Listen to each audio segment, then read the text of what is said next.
หลานคิดว่าลูกแต่ดอกเย็บ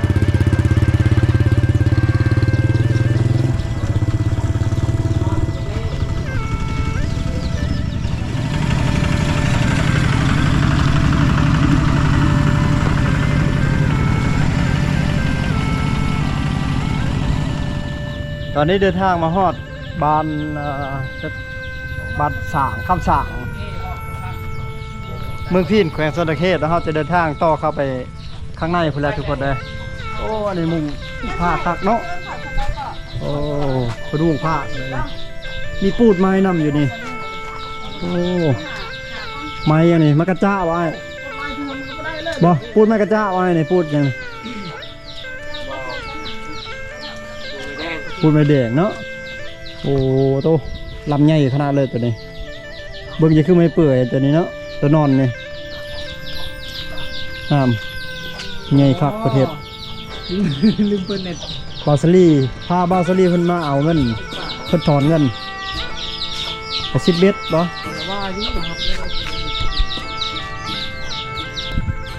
อยู่นี่เพิ่นบริการซ่อมแปลงรถจักร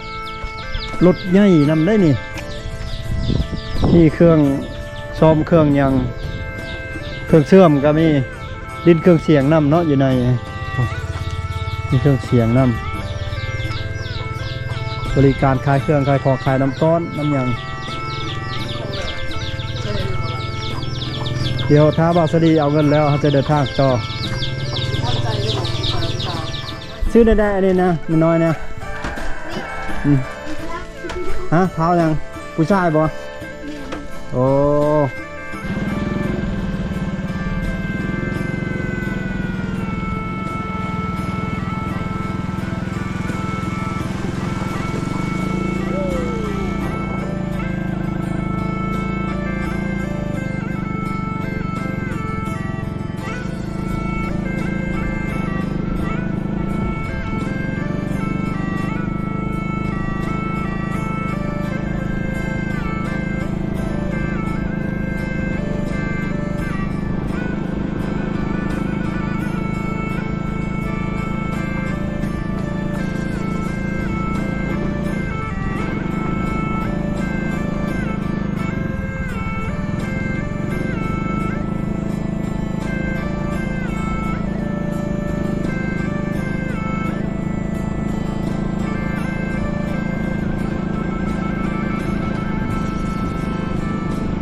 ตัวเบลหลายดิอยู่นี่ก็งัวหลายขนาดเลยพี่น้องเต็มเลยลึกงัวเต็มทางบ้านเลยก็อันนี้บ้านห้วยทรายเดินทางมาฮอดบ้านห้วยทรายพี่น้องเมืองพีนแขวงสนเขต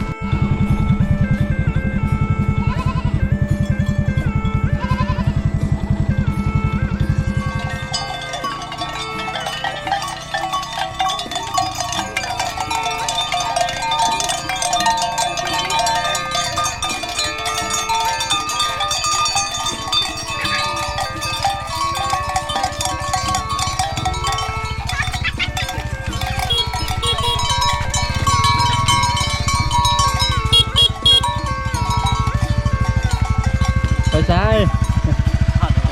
กับบ้านในเนาะ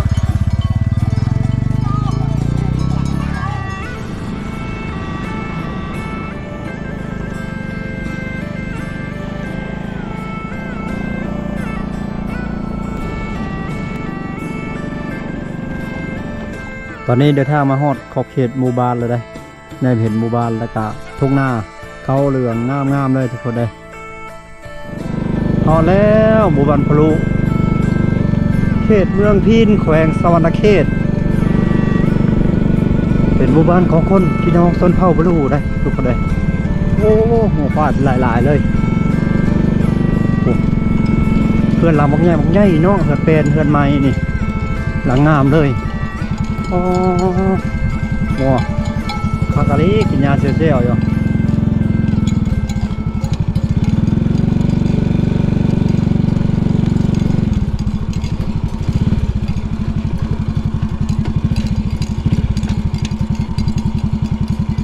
โอ้ตกครับอุบานเวลานี้เสียงงัวเสียงยังกินยาเซี่ยวๆอยู่ทุกคนปงเป่งปงเป่งปงเป่งเนี่ยเด็กน้อยลินแถวนั้นโอ้ทักทายสบายดีสวัสดีในยามบ่ายทุกคนเลยตอนนี้บาลัดอยู่ที่บ้านพาลุเมืองพีนแขวงสะระเขตดอทุกคนดอเป็นอีกหนึ่งชนบทที่ว่าห่างไกลโซกลีและไกลจากตัวเมืองก็ได้แล้วก็เป็นหมู่บ้านป่าบ้านดอยเนาะเป็นหมู่บ้านที่ว่ามีผู้ผ่าป่าดงอ้อมหอบทุกคนเลยพาทุกคนเลาะเบิ้งบรรยากาศวิถีชีวิตในยามบ่ายเนาะเป็นหมู่บ้านของพี่น้องชนเผ่าบลูได้ทุกคนเลยหมู่บ้านนี้มีกลิ่นอายแห่งความเป็นธรรมชาติแห่งความเป็นดั้งเดิมแห่งความเป็นบ้านโบราณสูงที่สุดเนาะแต่ว่าบางครอบครัวบางเฮือนกับมีเฮือนหลังใหญ่บ้านหลังใหญ่เรียบร้อยได้ทุกคนเลยโอ้ผู้ใดผู้มีเนาะโอ้เพิ่นมุ่งเลยอันนั้นเลยนี่มุ่งด้วยผ้าแล้วขออนุญาตเพิ่นควงเพิ่นโอ้ขออนุญาตเด้องามหาเบิ่งได้ยากเลยทุกคนเลยต้นมะพร้าวต้นบักพร้าวพิลึกสูงสง่าเลยเป็นบ้านเก่าบ้านแก่ได้ทุกคนเลยบ้านเก่าบ้านแก่บ้านแต่ดนแต่ดึกดำบรรพ์พอแล้วน่าเที่ยวชมเนาะโอ้จุดนี้คุดน้ำสร้างจุดเดต้นมะม่วงก็มีกาแฟขึ้นหลายขนาดเลยทุกคนเลยพาเบิ่งบรรยากาศวิถีชีวิตหลายๆบอนอีกปะคืนโทรศัพท์มือถือหรือว่าคืนอินเทอร์เน็ตนี่บ่อยากมีนะพี่น้องให้จากอันซีดเนี่ยอยู่นี่ได้สบายดีขายเครื่องน้ำเนาะอยู่นี่เนาะโอ้ขายข้าวต้มขนมคนได้ครบเลยเนาะ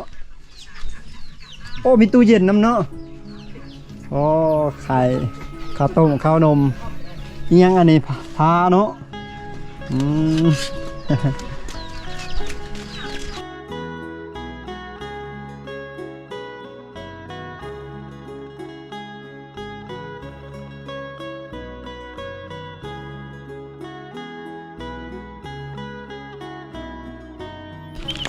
โอ้ทรงผมเจ้าข้ากระทำเนาะ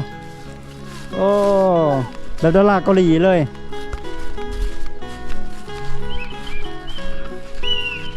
คนหลายบ้านนี่เนาะเป็นหมู่บ้านประมาณ 3-40 หลังคาเฮือนนี่แหละทุกคนเลย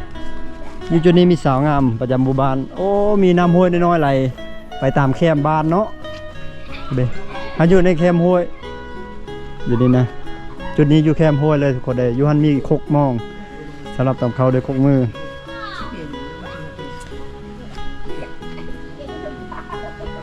สาวงามประจำหมู่บ้านเราซื้อยังบอสลีน้องซื้อยังอีมุกน้องมุกโอ้สบายดีเด้อ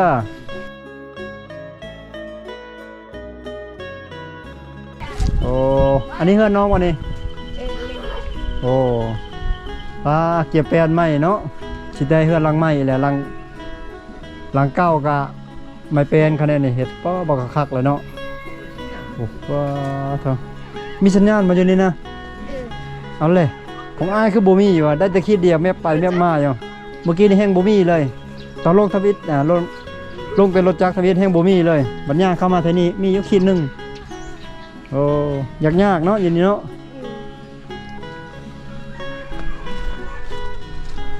เดี๋ยวเอาเบิ่งทางนี้โอ้สายห้วยนี่มันไหลมาในนี่เนาะห้วยตัวนี้ไหลไปใส่บ้านพะล่องกันที่นี่โอ้คุกตำเข่าด้วยมือทุกคนได้นี่อ๋อไหลไปใส่บ้านพะล่องกันห้วยนี่เนาะโดยสบายดีเด้อ เอ้าเลื่อยต่อกับเป็นเนาะผู้สาวน้อยฮะเลื่อยต่อเป็นแล้วลูกสาววะไม่พุ่งเนาะเฮ็ดนี่เนาะโอ้อ่อนๆคักเลยห้อนค่ำอย่าบ่ได้ห้อนอย่าบ่แถวบ้านเฮาได้บางอยู่บ่บลายได้บลายเนาะ ลูกสาวลอยวันนั้นนะป้าแล้วขนาดลูกสาวลอยยังใหญ่เลยเนาะ จะถ่ายอานาบ้าวว่ะถ่ายเลย มาถ่ายกับอานาบ้าวก็ได้ จะค้นลูกนะให้ลูกจะค้นเจ้านะ 1 เดี๋ยวลูกผู้เดียวนี่เนาะบ่เอาอีกบ่ขึ้นอยากเอาอีกบ่พอเลย เอาล่ะกันยากเลี้ยงเนาะเอาผู้เดียวก็สบายดูแลว่ะเพิ่งขออนุญาตเบิ่งเป็นเลื่อยตอกละเก่งกะลี่อยากถนัดเลยเนาะโคตรเชื่อมไปเก่งกัน เก่ง เก่งดี นกสาวเลื่อยตอกไม่พุ่งคันนี้มัดเข้าไว้ละ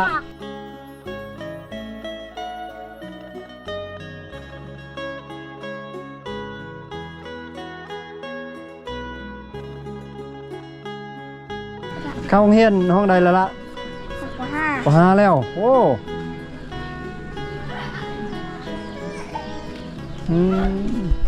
น้องคนเป็นได้พี่น้องเอ้ยเก่ง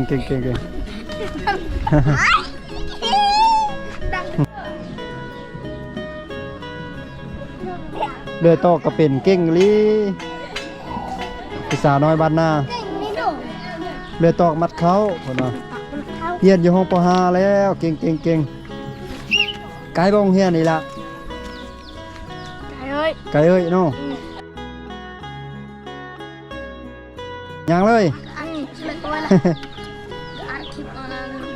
ผมแบบอมกักโมเปรี้ยว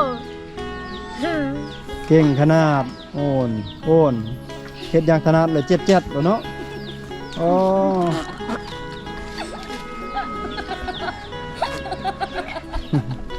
ถ้าพุ่นก็เลยตอกกันได้ถ้าพุ่นลินกีฬาไปหนุ่มบ้านลินกีฬาหมู่บ้านก็สิมีโรงเรียนตั้งแต่ป .1 ฮอดป .5 พี่น้องเอ้ย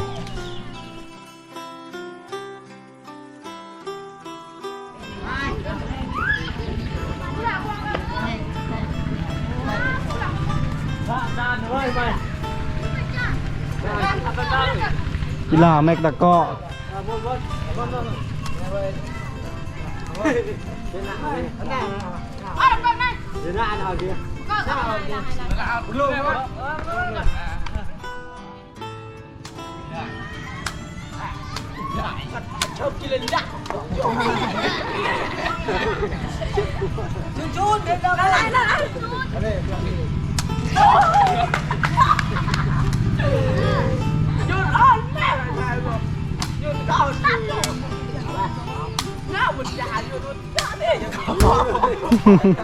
อ๋อ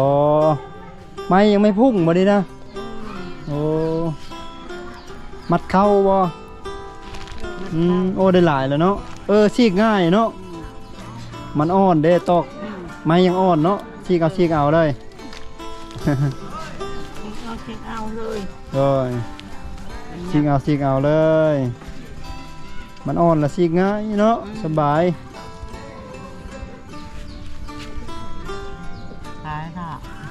เข้างามเดี๋ยวว่าปีนี้นะบ่แม่นี่เลยอ๋อหน้าอยู่นี่เลยหน้าทางเข้ามาเนี่ยเนาะอ๋อ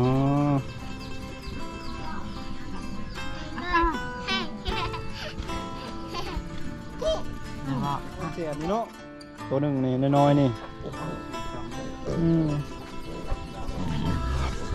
โอ้แม่มันห่วง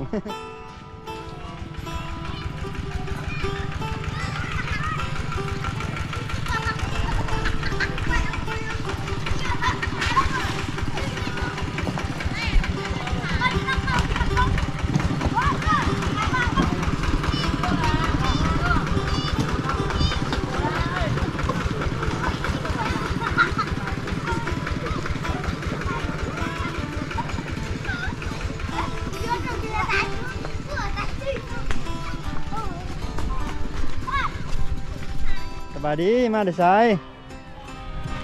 หลานมาเลยลูกน้องเอาสิพาทุกคนย่างเลาะไปทางนี้เนาะเขาเจ้ากำลังเริ่มมาแต่ให้แต่สวนเลยได้ตอดบ่ายมาเว้นเนาะมาแต่เว้นเนาะ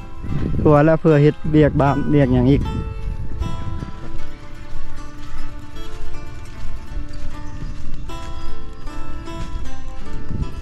สบายดีเห็นเนาะมาตาหน้าบ่บางนึงนี่ฮะเห็นน้องมาน่ะเอาอยู่ใช่นี่นะอยู่หน้าพุ่นอ๋อโดยเกี่ยวข้าวหน้าแล้วบ่ปีนี้ยังเนาะสุกแล้วบ่ยังบ่สุกเนาะโอ้น้ำสุกเนาะบางคนก็เกี่ยวแล้ว น้องซื้อหยังสนโอ้ซื้อคือกันกับสาวบ้านวังคูนเลยสาวบ้านวังคูนก็ซื้อสนน้องก็ซื้อสนสาวบ้านพลุเฮาจะคนลายบ่ผู้สาวบ้านเฮาบ่ฮู้น้องหลายบ่โมบ่มีโมอ๋อมันสิเฮ็ดเรียกซอยครอบครัวเนาะบ้านนี้เราแซ่บเนาะเบิ่งจะกินมากระถิน มื้ออื่นไปบ่ไปนาบ่มื้ออื่นนี่ได้ไปก่อนเด้อสังเกตเห็นหลายครอบครัวก็มีห้องน้ำห้องในแล้วในหมู่บ้านนี่พัฒนาดีเลยจุดนี้คือจุดน้ำสร้างทุกคนเลยจุดน้ำสร้างนี่น้ำสร้างบ่อบาดาลแต่ว่า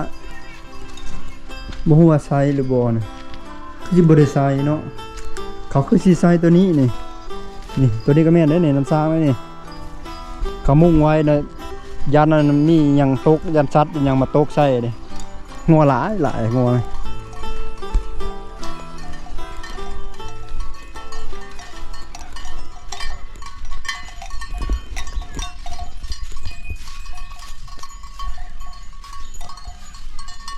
ตัวงามๆเลยสบายดีสบายดีบันฟวนมีแต่ตัวงามงัวเนาะงามมาหลีโอ้เห็นน้ำระบบน้ำแทงน้ำยำเลยน้ำแทงน้ำหยังหมุนเวียนไฟฟ้าก็มีแล้วหมู่บ้านสบายแล้วบ้านนี้เสียจะคืนอินเทอร์เน็ตมือถือเลยยังมอแห้งปันใด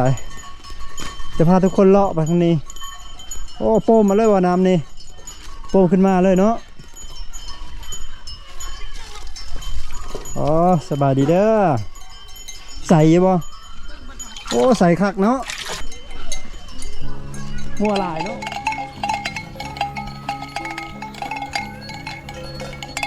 จุดนั้นคือทงหน้าเขาเขียวเหลืองกำลังจะสุกแล้วทุกคนเลย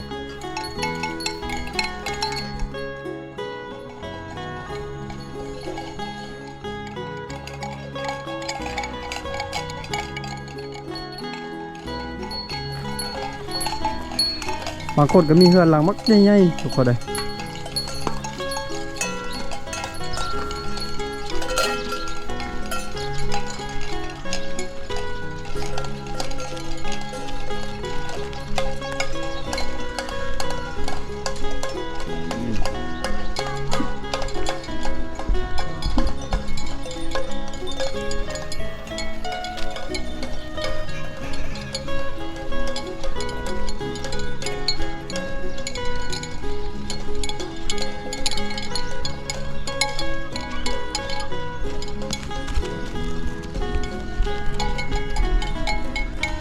สำหรับวิถีชีวิตในยามแรงที่หมู่บ้านนี่ก็ประมาณนี้ทุกคนเลย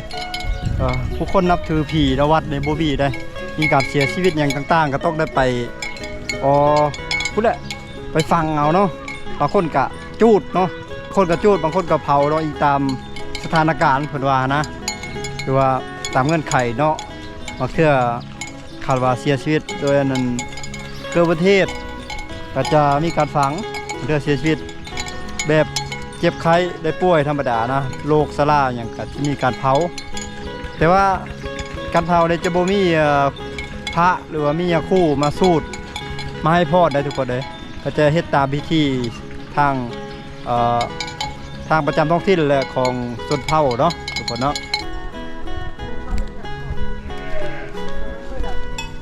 ท่าได้ท่าน้ำเขาเจ้าได้บ้องเขาเจ้าใส่น้ำใส่ในพาทุกคนไปเบิ่ง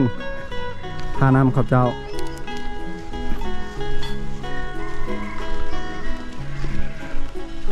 โอ้อยู่จุดนี้เลย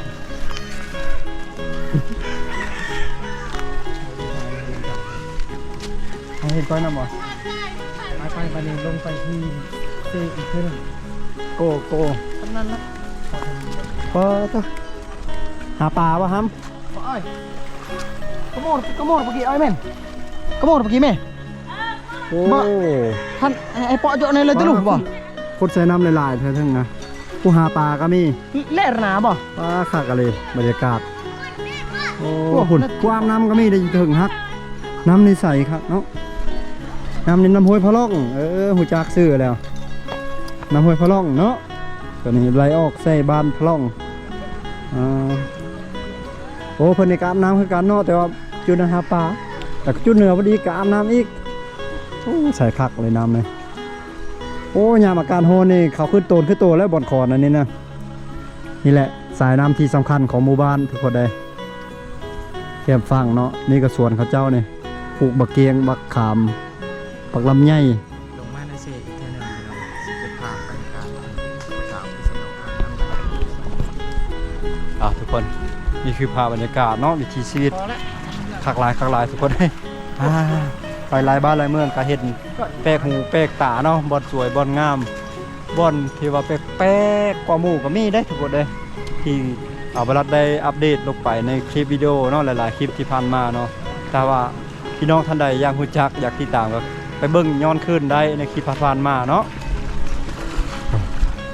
หาปลาลาเนาะมานที่บ่ทำได้บ่น้ำบ่ทำไปเด้อบ่น้ำแห้งเนาะสักจากหล่น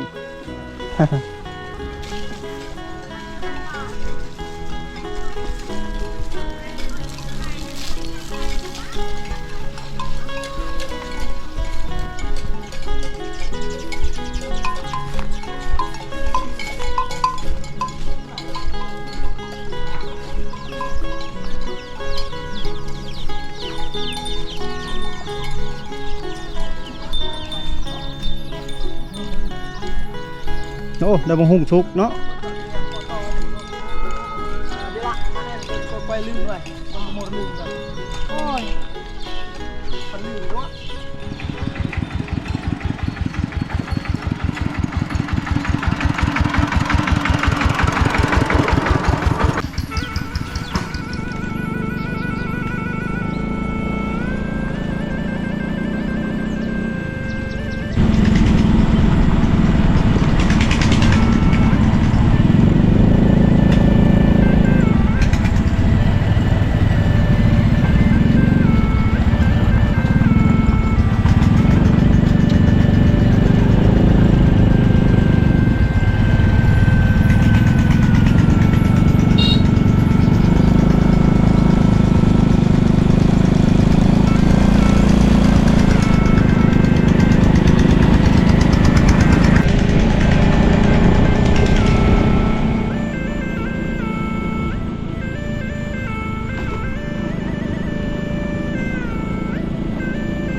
รถไถแกเข้ามาตะหน้าผู้สาวก็มาตะหน้าเนาะโอ้ถ้าพูดกันยังมาอยู่เซี่ยวๆลายขนาด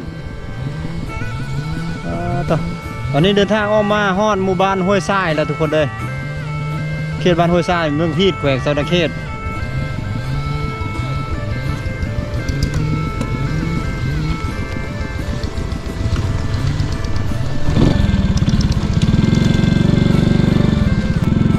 สิแล้วบ่เกี่ยวข้าวหน้ายังเนาะ